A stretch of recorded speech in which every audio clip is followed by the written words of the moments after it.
আজকে আমি আছি বাংলাদেশের একটি স্বনামধন্য প্রিন্টিং কোম্পানিতে, যেখান থেকে প্রিন্ট হয়ে দেশে বিদেশের বিভিন্ন নামি দামি শোরুমে, নামি দামি বায়ারের কাছে চলে যায় এই প্রিন্টিংগুলো।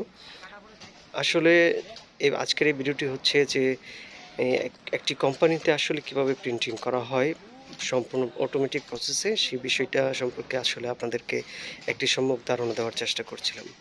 তো আশা করি এই সম্পূর্ণ ভিডিওটি দেখে আপনারা একটি ধারণা নিতে পারবেন যে আসলে একটি কোম্পানির ভিতরে আসলে কিভাবে প্রিন্টিং করা হয়। সেটা একদম প্রথম থেকে শেষ পর্যন্ত আশা করি আপনারা একটু ধৈর্য ধরে দেখবেন। দেখবেন যে আসলে এই প্রিন্টটা যে আসলে কতটা সুন্দর হয়, এটা আসলে আপনার সম্পূর্ণ ভিডিওটি না দেখলে অবশ্যই বুঝতে পারবেন না।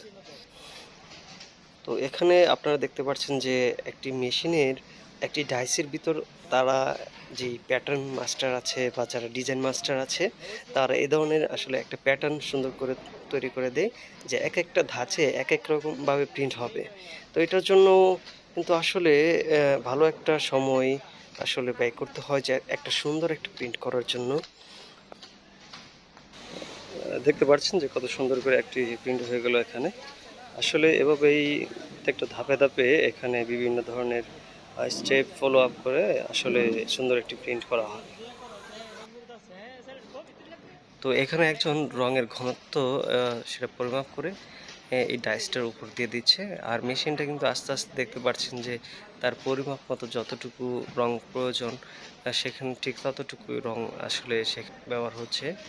আসলে এভাবেই অনেকগুলো ধাপের পর একটা সুন্দর একটি গার্মেন্টস বা সুন্দর একটি প্রিন্ট আমরা পেয়ে থাকি।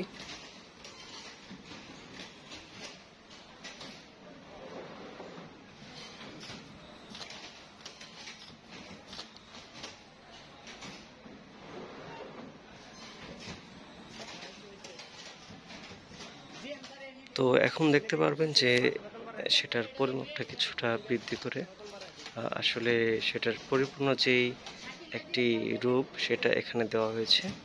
আর এটাই হচ্ছে যে এই প্রসেসটার সর্বশেষ ধাপ।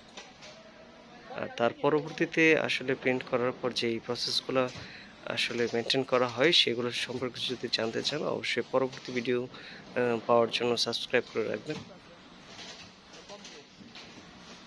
তো দেখতে পাচ্ছেন যে আসলে প্রিন্টের কাজ এখানে আপাতত শেষ। তো আপনি চাইলেই কিন্তু এই অবস্থায় ব্যবহার করতে পারবেন না, কেননা এটি যদি কিউরিং না করা হয়, কিউরিং না করলে এটি আসলে যথেষ্ট টেম্পার থাকে না। আজকে এ পর্যন্তই।